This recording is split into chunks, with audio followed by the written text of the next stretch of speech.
I was standing in my kitchen at 11:47 p.m. on New Year's Eve, staring at the untouched honey-glazed ham I'd spent 3 hours preparing, when I finally accepted the truth. My daughter Michelle and her husband Brian weren't coming. Before we continue, please write in the comments which country you're listening from. Enjoy the story.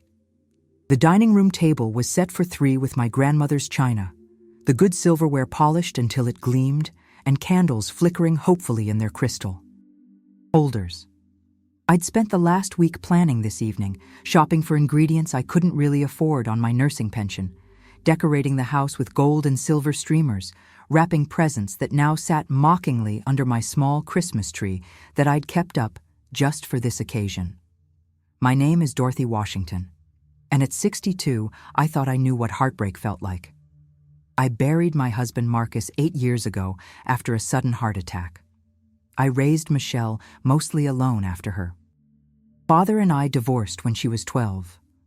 I worked 35 years as a registered nurse at Metro General Hospital, pulling double shifts, missing sleep, sacrificing my own needs so my daughter could have dance lessons, college tuition, and everything I never had growing up in rural Alabama. But this hurt differently. This was my own child treating me like I didn't matter. I picked up my phone and called Michelle for the 5th time that evening. Straight to voicemail. Again. "Hi, you've reached Michelle Washington Parker. I'm probably in court or with a client. Leave a detailed message and I'll get back to you." The same message I'd been hearing for the past 4 hours. "Michelle, honey, it's Mom. It's almost midnight. I have all the food ready, just like we planned. The champagne is chilled. I'm worried something happened to you both. Please call me back." I hung up and stared at my reflection in the dark kitchen window. A tired black woman with graying hair pulled back into a neat bun, wearing the new burgundy dress I'd bought specifically for tonight. I looked like someone's grandmother getting ready for church, not a woman celebrating the new year with her family. The irony wasn't lost on me. Here I was, Dorothy Washington, who had delivered over 1,000 babies during my career, who had held the hands of dying patients, who had managed hospital crisis situations with calm efficiency, reduced to waiting by the phone like a teenager hoping for a date to call. I walked back to the dining room and started blowing out the candles. Each flame that died felt like another piece of hope extinguished. The ham would go into containers for the next week's meals. The champagne would go back into the refrigerator, probably to expire unused. The carefully folded napkins would go back into the linen drawer. This wasn't the first time Michelle had disappointed me, but it was the most elaborate setup for heartbreak I'd experienced. 3 weeks ago, when she called to confirm our New Year's Eve plans, she'd sounded genuinely excited. "Mom, Brian and I have been so stressed with work. We really need a quiet evening with family. You're cooking, some champagne, just the 3 of us welcoming 2024 together. It'll be perfect." I'd felt such warmth hearing those words. Michelle rarely called anymore, unless she needed something. Her successful law practice kept her busy, and Brian's real estate business seemed to consume most of their weekends. I treasured any time I could get with them. So I'd planned everything meticulously. I'd driven to 3 different stores to find the specific brand of champagne Michelle preferred. I'd called my old friend Ruby, who worked at the fancy bakery downtown, to order a custom New Year's cake. I'd even bought sparklers, thinking we could light them at midnight on my back porch like we used to when Michelle was little. The silence in my house was deafening. The grandfather clock in the hallway, Marcus's pride and joy, chimed midnight with its deep, sonorous tone. Somewhere out there, people were kissing, celebrating, making resolutions. Fireworks were probably lighting up the sky downtown, and I was standing alone in my dining room, feeling more invisible than I had since Marcus died. I tried calling one more time.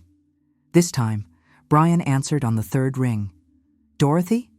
Hey, sorry we couldn't make it tonight." His voice was loud, almost shouting over background music and laughter.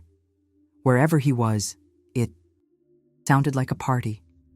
"Brian, where are you? I've been waiting all evening. The food is ready, everything is—" "Yeah, about that. Something came up. Last-minute thing. You know how it is." Something came up. 4 words that dismissed weeks of my planning, my excitement, my hope for connection with the only family I had left. "What came up, Brian? Is Michelle okay?" "She's fine. She's right here. We're at this New Year's thing. Look, we'll make it up to you, okay? Maybe next weekend we can grab lunch or something. Make it up to me.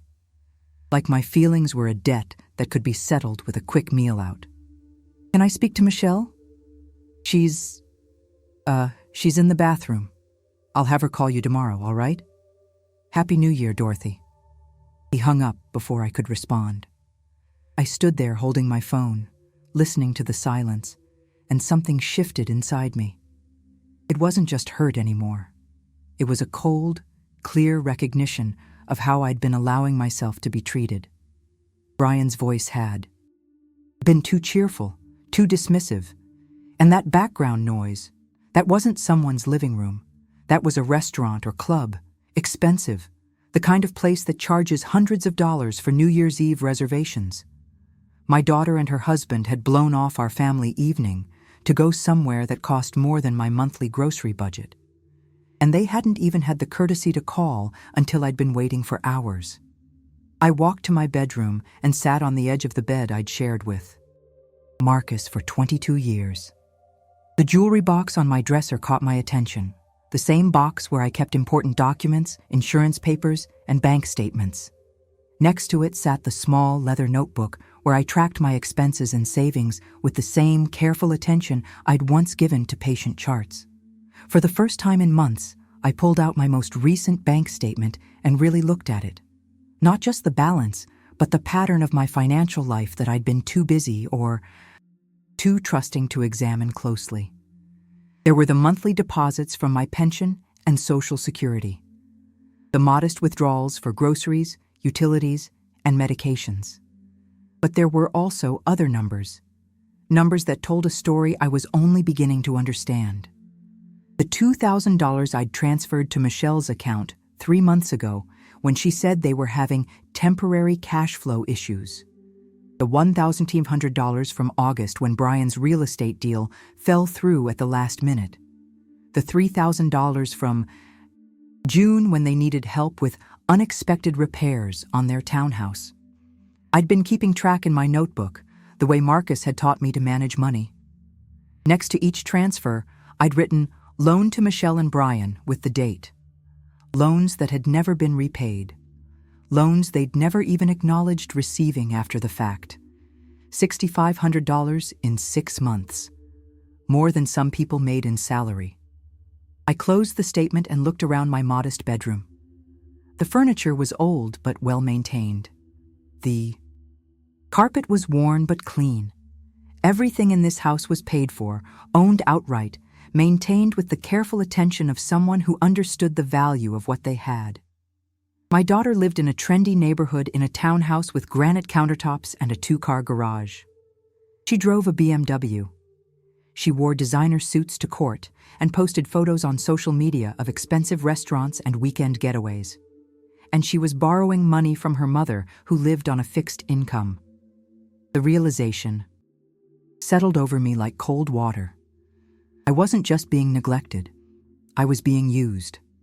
As I sat there in the quiet of my bedroom, listening to distant fireworks, celebrating a new year I was spending alone, I felt something I hadn't experienced in years. Not sadness, not even anger, clarity. I picked up my notebook again and flipped to a fresh page. At the top, in my careful nursing script, I wrote, January 1st, 2024, time for change. The next morning, I woke up with a clarity I hadn't felt in years. No tears, no self-pity, just a cold determination to understand exactly how I'd allowed myself to become so invisible in my own daughter's life. Michelle finally called at 2 p.m. on New Year's Day. Her voice had that bright, overly cheerful tone she used when she knew she'd done something wrong. "Mom, Happy New Year. Sorry about last night. You know how crazy the holidays get.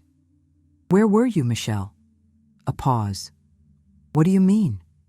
I mean, where were you when you were supposed to be having dinner with your mother? Because Brian answered the phone from what sounded like a very expensive party. Oh, that. Well, Brian's biggest client invited us to this networking event at the Riverside Resort. You know how important his business connections are right now. We couldn't really say no. The Riverside Resort. I knew that place.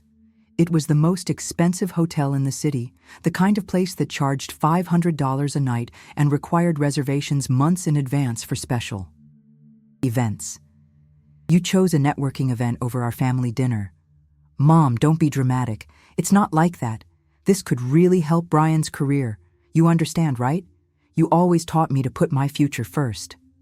There it was, my own words, twisted back at me.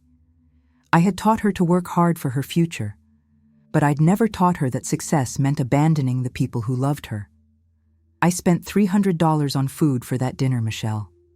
Another pause. 300? Mom, you didn't need to spend that much. We would have been happy with anything.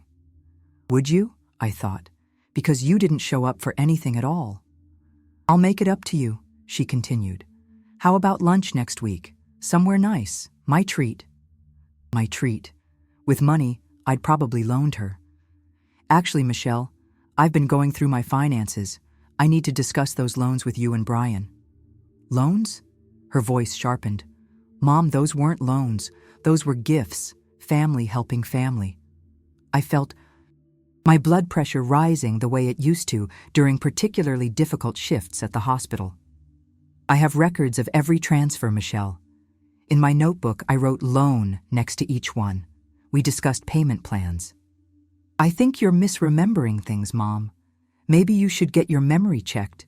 You're at that age where things start to get confusing. That age. My own daughter was suggesting I was senile because I wanted repayment of money I'd lent in good faith. My memory is fine. Michelle, I've been keeping detailed financial records for 40 years. I know the difference between a gift and a loan. Look, Mom, I have to go. I'm due in court in an hour. We'll talk about this later, okay? She hung up before I could respond. I sat in my kitchen, holding the phone, and felt something crack inside my chest. Not break, crack, like ice under pressure, about to shift into something new. That afternoon, I did something I hadn't done in years.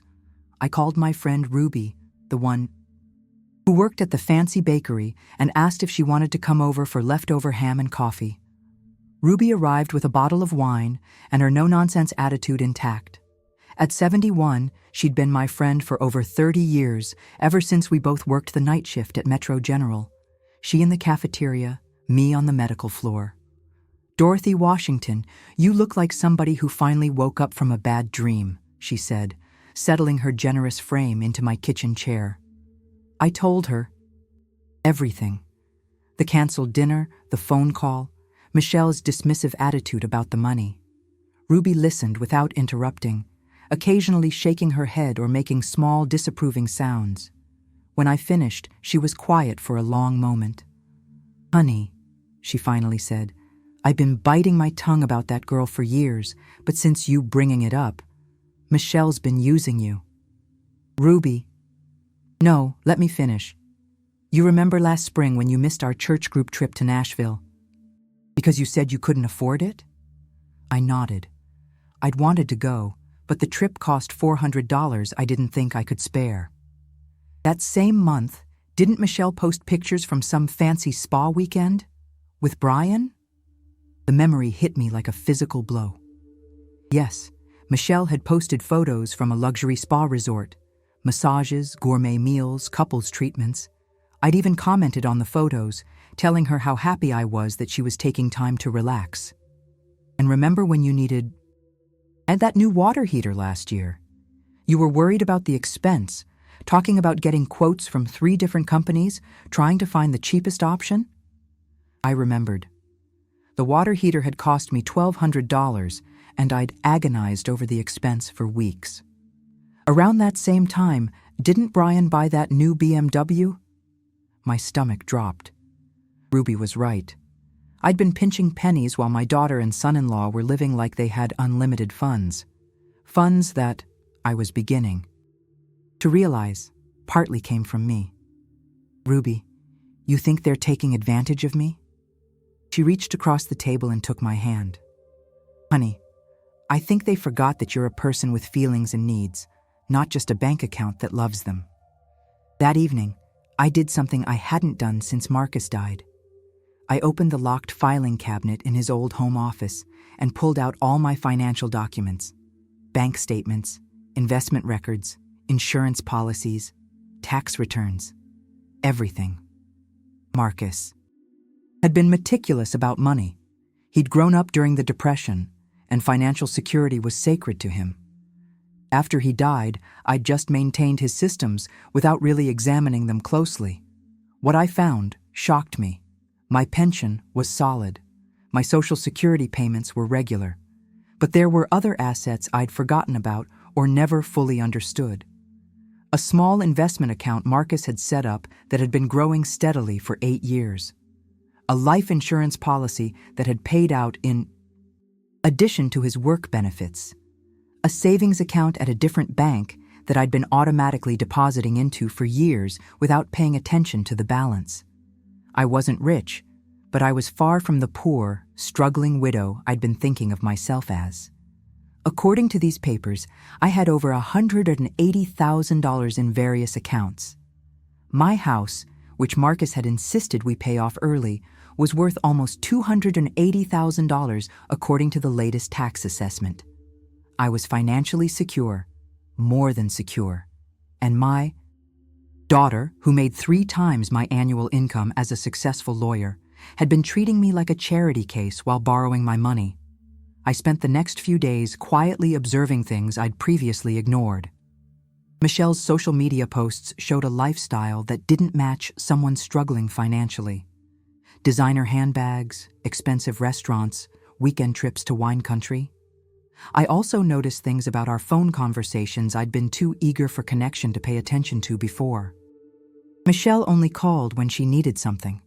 A ride to the car dealership when her BMW was being serviced. Help with grocery shopping when she was too busy to do it herself. Money for emergencies that never seemed to be actual emergencies. The pattern was clear, and it had been going on for years. On January 5th, Michelle called again. This time, her voice had a different tone, less cheerful, more businesslike. Mom, Brian and I have been talking, and we think we might have found a solution. To your financial worries. My financial worries? Well, you're always talking about money being tight, and that house is getting too big for you. We found this lovely senior living community, very reasonable monthly fees, and you could sell the house. The equity would keep you comfortable for years. My mouth went dry. You want me to sell my house? It's not about what we want, Mom. It's about what makes sense. The maintenance on that old place must be expensive, and you're there all alone. At this senior community, you'd have people around, activities, medical support right on site. I looked around my kitchen, at the window over the sink where I'd watched the seasons change for 28 years, at the table where Marcus and I had eaten breakfast every morning, where I'd helped Michelle with her homework, where I'd paid bills and planned meals and lived my life. I'm not ready to sell my house, Michelle. Mom, you need to be realistic about your situation. You're not getting any younger, and maintaining a house is expensive. Brian knows the real estate market really well. He could handle the sale for you, make sure you get the best price. Brian, who was struggling financially according to the loans he'd needed from me. Brian, who wanted to handle the sale of my $280,000 house. I said, I'm not ready.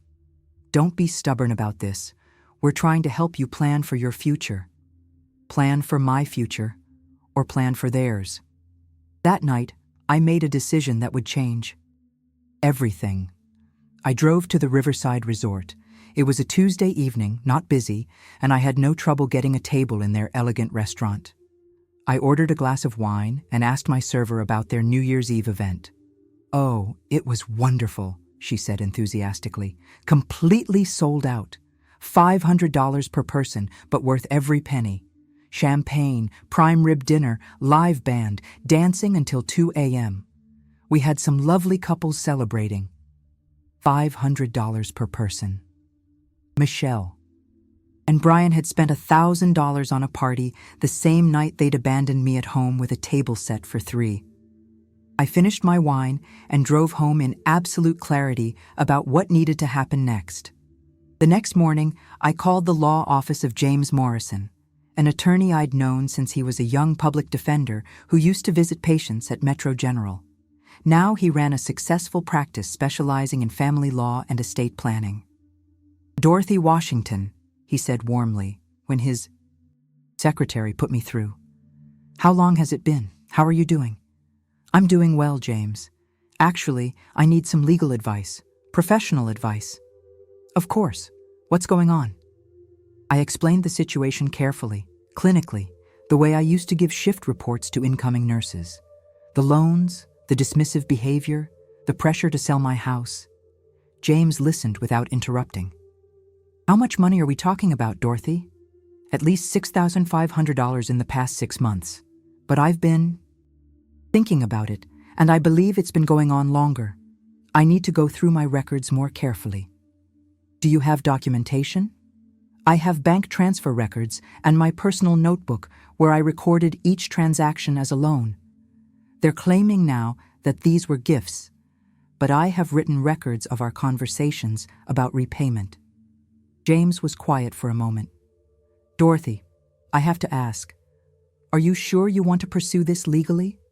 Family disputes can get complicated." "James, I spent 35 years as a nurse. I know the difference between helping someone and enabling them. My daughter and her husband are treating me like a resource to be managed, not like family to be respected." "All right. Can you come in this afternoon? Bring all your documentation. Let me see exactly what we're dealing with." That afternoon, I sat in James's office with folders of bank statements, my notebook, and printouts of Michelle's social media posts that showed expensive purchases and trips coinciding with her financial emergencies. James reviewed everything methodically, making notes, asking clarifying questions. After an hour, he looked up at me with a serious expression. "Dorothy, based on what you've shown me, you have clear grounds for a civil suit to recover these funds. But there's something else here that concerns me more." "What do you mean?" "You mentioned that Michelle uses your address for some of her mail?" I nodded. "She said it was temporary, when they first moved into their townhouse, something about getting better rates on insurance if she could show a longer residential history." James frowned. "How long ago was that?" "About 2 years ago." He made another note.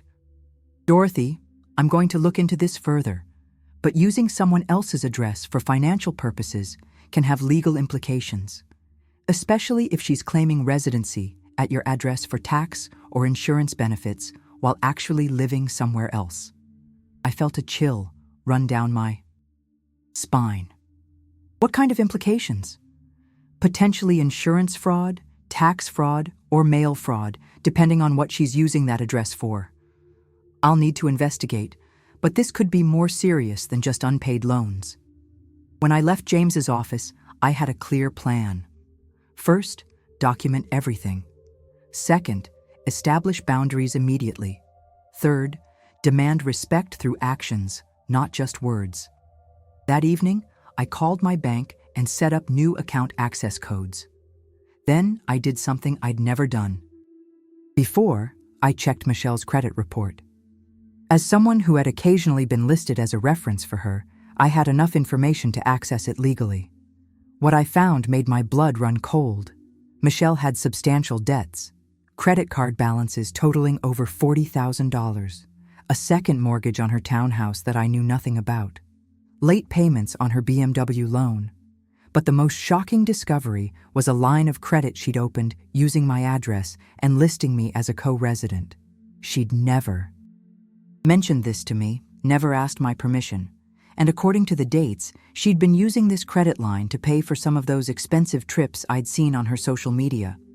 She wasn't just borrowing money from me. She was using my good credit and my address to secure additional credit without my knowledge. I called James immediately. "This changes everything," he said after I explained what I'd found. "Dorothy, your daughter has committed several federal crimes: identity fraud, mail fraud, potentially bank fraud. This is beyond family financial disputes. What do I do? First, you need to secure your credit immediately. Put fraud alerts on all your accounts. Second, we need to document everything she's done. Third, you need to decide how far you want to take this." "What do you mean?" "I mean, do you want to handle this privately with your daughter, or do you want to involve law enforcement? Because what she's done is criminal, not just unethical." I spent that night thinking about Marcus, about the values he'd tried to instill in Michelle, about the sacrifices I'd made over the years to give her opportunities I never had. But I also thought about respect, dignity, and the fact that my own daughter was stealing from me. The next morning, I made my decision. I called Michelle and asked her to come over that evening.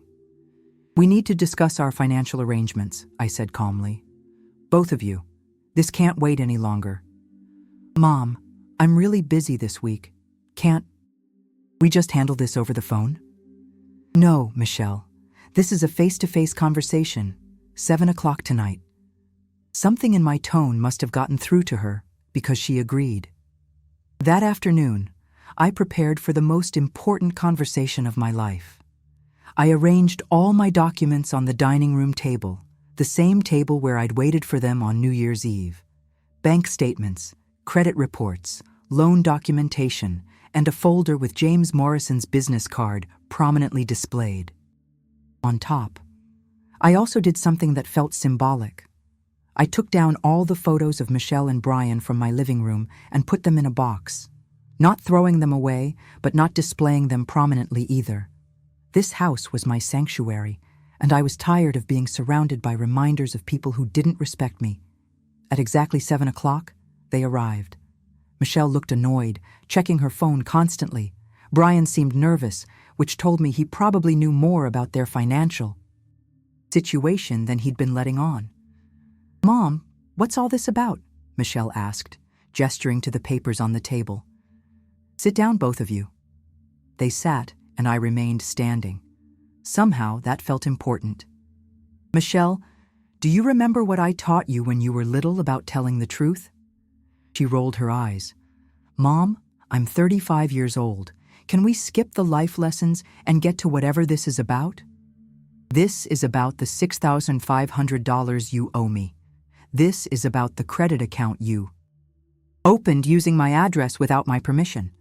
This is about the lies you've been telling me about your financial situation while posting pictures of expensive vacations on social media." The color drained from Michelle's face. Brian shifted uncomfortably in his chair. "I don't know what you're talking about," Michelle said, but her voice lacked conviction. I picked up the credit report and placed it in front of her. "Then explain this line of credit, the one that lists me as a co-resident at this address, the one you've been using to fund your lifestyle while borrowing money from your mother." Brian stood up suddenly. "Look, Dorothy, maybe we should all take a step back here. Sit down, Brian." My voice was steady, firm, the same tone I'd used to manage crisis situations in the hospital. "You're going to hear what I have to say." He sat. "For the past year, you two have been treating me like a bank account with emotions. You borrow money you never repay. You cancel plans when something more interesting comes up. You pressure me to sell my home so you can manage the proceeds. And now I find out you're committing fraud using my personal information." "It's not fraud," Michelle protested. "I just used your address for what? For better credit terms? For tax advantages? For insurance benefits? Without my knowledge or permission?" I placed James Morrison's business card on the table. "According to my attorney, what you've done is called identity fraud, and it's a federal crime." The silence in the room was deafening. "Your attorney?" Michelle's voice was barely a whisper. Yes, Michelle. Your mother, who you seem to think is too old and confused to manage her own affairs, has hired an attorney. And tomorrow, we're filing complaints with the credit agencies, the police, and potentially the FBI. Brian's face went white. Dorothy, surely we can work this out, family to family. I looked at him for a long moment. Brian, when did you start thinking of me as family? Because from where I'm sitting, family doesn't steal from each other. Family doesn't lie to each other. And family certainly doesn't commit crimes using each other's identities. I walked to my front door and opened it. You have 48 hours to provide me with a written plan for repaying every penny you owe me, plus interest. You have 24 hours to close any accounts using my address and provide me with documentation that you've done so. If you fail to do either of those things, I will pursue every legal option available to me. They both stood, but Michelle tried one more approach. Mom, you're overreacting. We're family. We can work this out. I looked at my daughter, really looked at her, and saw a stranger. Someone who had learned to manipulate instead of communicate, to take instead of give, to assume instead of ask. Michelle, I love you, but I don't like who you've become. And until you remember how to treat people with respect, especially the people who love you, you're not welcome in my home. They left without another word. I closed the door, leaned against it, and realized something profound. For the first time in years, I felt completely, powerfully in control of my own life. 24 hours passed without a word from Michelle or Brian. I spent that time doing something I should have done years ago, taking complete control of my financial life. I visited all 3 credit reporting agencies and placed fraud alerts on my accounts. I changed all my passwords, security questions, and PIN numbers. I opened a new checking account at a different bank and began transferring my funds. Most importantly, I had my locks changed. When James Morrison called that evening, his voice was grim. Dorothy, I've done some more digging into Michelle's financial situation. It's worse than we thought. How much worse? She and Brian are on the verge of bankruptcy. The second mortgage on their townhouse is 3 months behind. Brian's real estate business is failing. He hasn't closed a deal in 6 months. They've been living on credit cards and borrowed money for over a year. My heart sank, not from sympathy, but from the realization of how desperately they'd been using me. There's something else, James continued. I found evidence that they've been planning this for months. The pressure to sell your house, the suggestions about senior living. They were banking on that money to save themselves from financial ruin. I felt sick. My own daughter had been orchestrating my displacement from my home to solve her financial problems. James, what happens now? Well, they missed your first deadline. We proceed with filing complaints. But Dorothy, I think they're going to panic soon. People in their situation often make desperate choices. He was right. At 6 a.m. the next morning, Michelle started calling. I let it go to voicemail. Then Brian called, then Michelle again. By noon, I had 17 missed calls and 12 voicemails, each one more frantic than the last. The messages started apologetic. Mom, we need to talk. We can work this out. Then pleading, Mom, please don't do this to us. We're family. Please call me back. Then desperate. Mom, you don't understand what this will do to my career. I could be disbarred. Please, we'll pay you back everything, I promise. Finally angry. Mom, you're being ridiculous. Over a few $1,000s, you're going to destroy your own family? I didn't respond to any of them. That afternoon, they showed up at my house.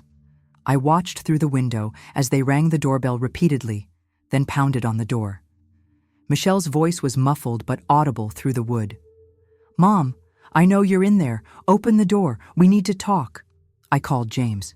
They're here, and they seem desperate. Don't engage with them, Dorothy. If they don't leave, call the police.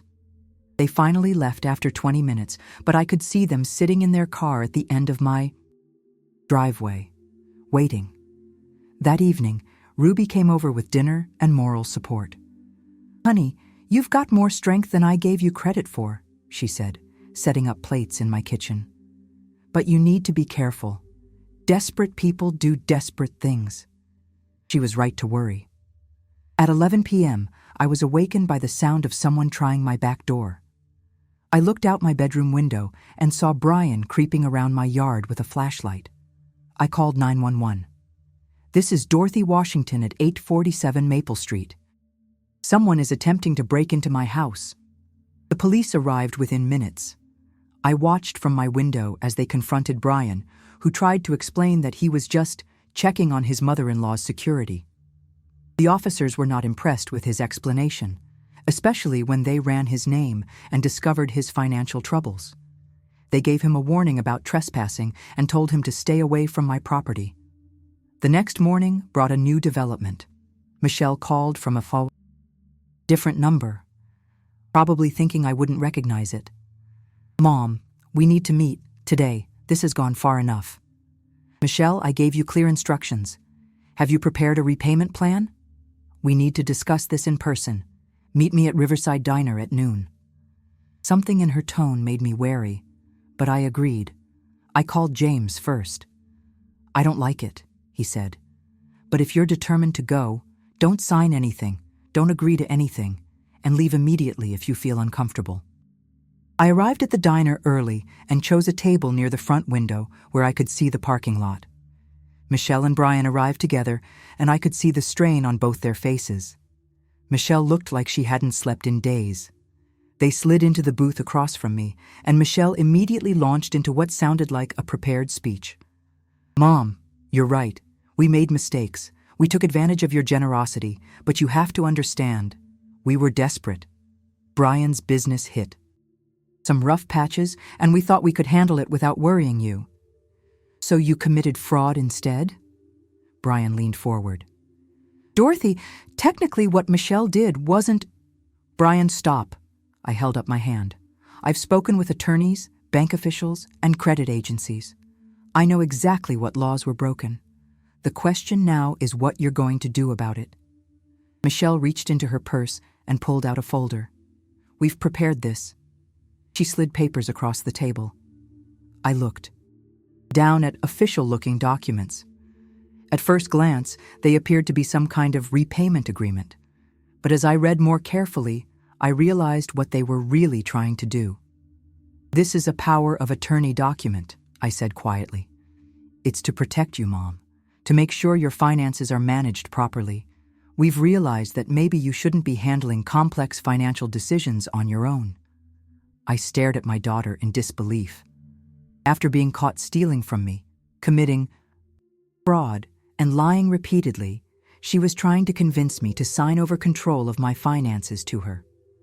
"Michelle, are you seriously asking me to give you legal control over my money after what you've done?" "Mom, think about this rationally. You're 75. I'm 62. You're getting older, and managing finances is complicated. We're just trying to help you avoid making mistakes that could hurt you." The audacity was breathtaking. They were trying to gaslight me into believing I was incompetent so they could legally gain access to my assets. I stood up from the table. "This conversation is over." Michelle grabbed my arm. "Mom, if you don't sign this, we're going to have to take other measures." "What other measures?" Brian cleared his throat. "Dorothy, we've been documenting some concerning behaviors. The paranoia, the accusations, the inability to remember that money we borrowed was actually gifts. We're worried about your mental competency." The pieces clicked into place. They were threatening to have me declared mentally incompetent so they could gain control of my finances through the courts. I pulled my arm free from Michelle's grip. "Let me make something very clear to both of you. I am completely mentally competent. I have medical records, banking records, and witnesses who will attest to that fact. What I also have is documentation of your fraud, your lies, and now your attempted coercion." I leaned over the table, looking directly into Michelle's eyes. But most importantly, I have something you've forgotten about. I have 35 years of experience dealing with people in crisis situations. I know manipulation when I see it. I know desperation when I see it. And I know when someone is trying to con me. I straightened up and adjusted my purse on my shoulder. You have until 5 p.m. today to provide me with legitimate repayment documentation and proof that you've closed all accounts using my information. If you fail to do so, tomorrow morning. I'm filing criminal charges for fraud, identity theft, and now attempted elder financial abuse. Michelle's face crumpled. Mom, please! You'll destroy my career. I'll lose my law license. We'll lose everything. For a moment, I felt the old familiar pull to protect her, to make everything okay, to sacrifice my own needs for hers. But then I remembered New Year's Eve. I remembered the lies, the manipulation, the $1,000 party, while I sat alone at a table set for 3. Michelle, you destroyed your own career when you decided to commit crimes. You lost everything when you decided that stealing from your mother was acceptable. I didn't do this to you. You did this to yourself. I walked out of the diner and drove straight to James Morrison's office. They're trying to have me declared incompetent, I told him. James shook his head grimly. It's a common tactic in elder financial abuse cases. When the victim fights back, the abusers claim the victim is mentally unstable. What do? We accelerate everything. We file all complaints today. We get ahead of any narrative they try to create about your mental state. And Dorothy? He looked at me seriously. We prepare for this to get ugly. People facing prison time often fight back hard. That afternoon, as I sat in the police station giving my statement to Detective Sarah Martinez, I realized something profound had shifted inside me. I was no longer the woman who had waited alone on New Year's Eve, hoping for her daughter's love and attention. I was Dorothy Washington, a woman who had worked for 35 years, who had raised a child, who had survived loss and hardship, who had built a secure life through careful planning and hard work. And I was not going to let anyone, not even my own daughter, take that away from me. Detective Martinez closed her notebook and looked at me with respect. Mrs. Washington, I want you to know that taking this step took courage. A lot of people in your situation would have just absorbed the loss to avoid family conflict. Detective, I said, standing and shaking her hand firmly, I've spent too many years of my life making myself smaller to make other people comfortable. That stops today. 6 months later, I stood in my kitchen making coffee and watching the morning sun stream through windows that now felt completely mine. The legal proceedings had wrapped up 3 weeks ago, and the silence in my house was no longer lonely. It was peaceful. Michelle and Brian had ultimately avoided criminal prosecution by agreeing to a plea deal that required full restitution plus interest, $8,147 in total, and community service. Michelle's law license was suspended for 6 months, and she was required to complete ethics training. Brian's real estate license was revoked entirely. They lost their townhouse to foreclosure and moved into a small apartment across town. The BMW was repossessed. Their lifestyle of expensive dinners and weekend getaways came to an abrupt end. More importantly for me, they were required to close all accounts using my address and were legally prohibited from using my personal information for any purpose without written consent. The restraining order I'd obtained meant they couldn't contact me directly or come to my property without permission. The money they repaid me went into a new investment account that James Morrison had helped me set up.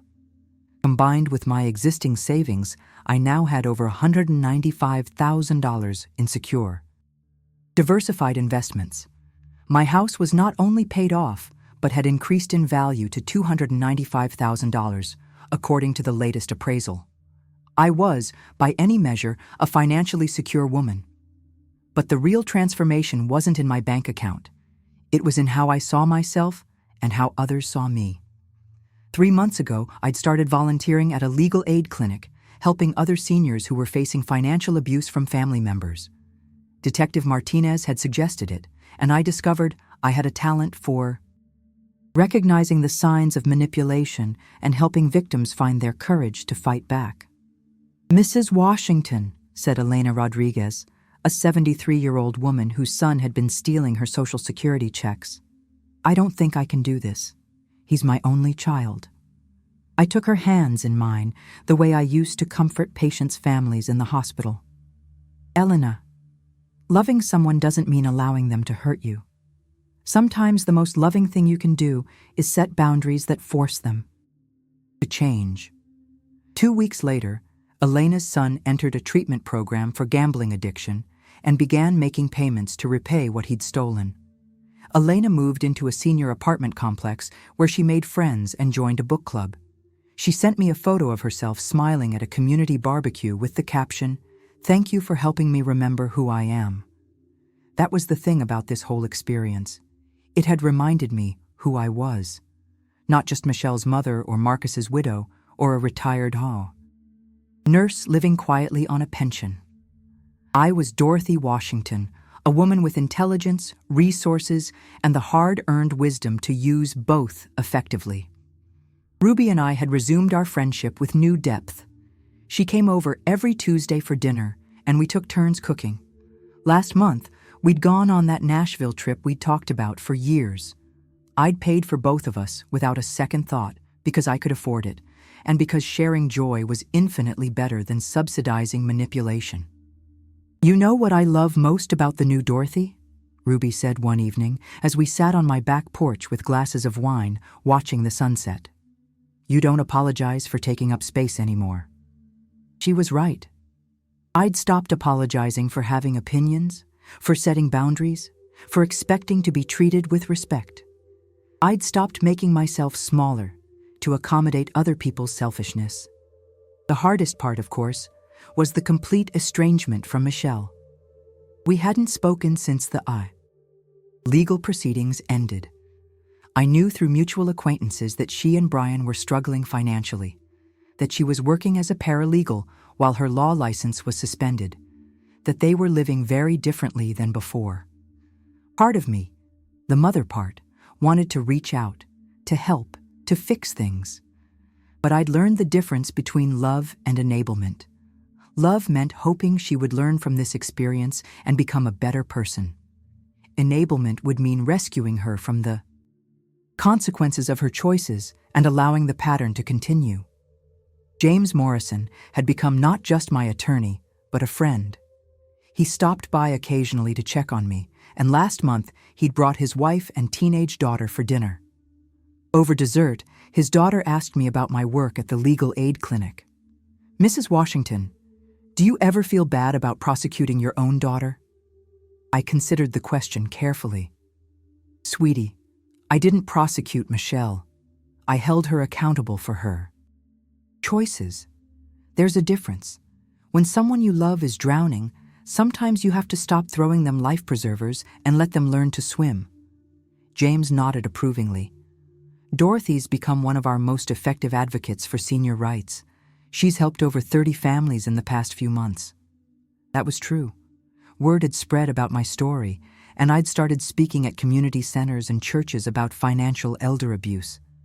I'd learned that my experience wasn't unique, that many older adults, especially women, were being taken advantage of by family members who saw them as resources rather than people. But I'd also learned something else, that age and experience were assets, not liabilities. That the wisdom I'd gained from 35 years of nursing, from raising a child, from managing a household, from surviving loss, all of that had value. I wasn't becoming less capable with age. I was becoming more discerning. Last week, something unexpected happened. I received a letter. Not an email or text, but an actual handwritten letter from Michelle. "Dear Mom," it began. "I know I have no right to write to you, and I'm not asking for anything. I just wanted you to know that I've been going to therapy, and I'm beginning to understand how badly I treated you. The counselor says I was exhibiting patterns of financial abuse and emotional manipulation that I learned somewhere, and I think I know where. The letter went on to explain that Michelle had been reflecting on her childhood, on the messages she'd internalized about success and money, on how she'd confused love with financial support and respect with compliance. I realize now that when Dad left, I saw how you struggled financially, and I made a decision that I would never be vulnerable like that. But somewhere along the way, I decided that meant I could use other people, even you, as safety nets for my choices. I'm working on understanding why I thought that was acceptable. The letter concluded, I don't expect forgiveness, and I'm not asking to be back in your life. But I wanted you to know that losing you was the wake-up call I needed. You were right to hold me accountable. I hope someday I can become someone worthy of your love again. I'd read that letter 3 times, and each time I felt a complex mix of emotions. Sadness for the years of dysfunction. Pride that Michelle was finally taking responsibility. Hope that she might genuinely change. But also, surprisingly, a sense of completeness that didn't depend on her transformation. I'd built a life that was fulfilling whether or not Michelle ever became the daughter I'd hoped she would be. That was perhaps the most important lesson of all, that my happiness and self-worth couldn't depend on other people's choices, not even my own child's. This morning, as I finished my coffee and prepared to leave for the legal aid clinic, I caught sight of myself in the hallway mirror. I saw a 62-year-old black woman, with silver-streaked hair pulled back confidently, wearing a purple blazer that made me feel professional and capable. I saw someone who commanded respect because she respected herself. I saw Dorothy Washington, not somebody's mother or widow or victim, but a whole person with agency, resources, and purpose. At the clinic, I had appointments with 2 new clients. An 80-year-old man whose nephew was pressuring him to co-sign loans. A 68-year-old woman whose daughter-in-law was stealing from her purse during family visits. Mrs. Washington, the receptionist said as I signed in, there's someone here who specifically requested to meet with you. She said she heard you speak at St. Matthew's Church last month. I looked over to see a well-dressed woman in her 50s, nervously clutching a folder of documents. She looked exactly like I had 8 months ago, successful on the surface, but lost underneath, betrayed by someone she trusted, unsure of her own worth. I walked over and extended my hand. Hello, I'm Dorothy Washington. I understand you'd like to talk? She shook my hand gratefully. Yes, please. My son and his wife, they've been taking money from me, and I just found out they opened credit cards in my name. I don't know what to do. Everyone says I should just let it go because they're family, but you know in your heart that what they're doing is wrong, and you're tired of being treated like you don't matter. Her eyes filled with tears. Exactly. I guided her to my office, the same way countless nurses had guided me through difficult moments over the years. Well, you've come to the right place. The first thing I want you to know is that you're not alone. You're not wrong to be upset, and you have more power than you think you do. As I settled in to help another woman reclaim her dignity and her life, I reflected on how much had changed since that lonely New Year's Eve. I'd lost a daughter, but I'd found myself. I'd given up the illusion of family harmony, but I'd gained genuine peace. Most importantly, I'd learned that empowerment isn't something that happens to you. It's something you choose every day in how you allow yourself to be treated and how you treat yourself. At 62, I was finally living like the formidable woman I'd always been. And that was worth more than any family dinner, any inheritance, or any relationship built on my willingness to be less than I was. Thank you for staying with me until the very end. If this story touched you, please give it a like and share your thoughts in the comments. Subscribe to the channel. Stay healthy and value yourselves.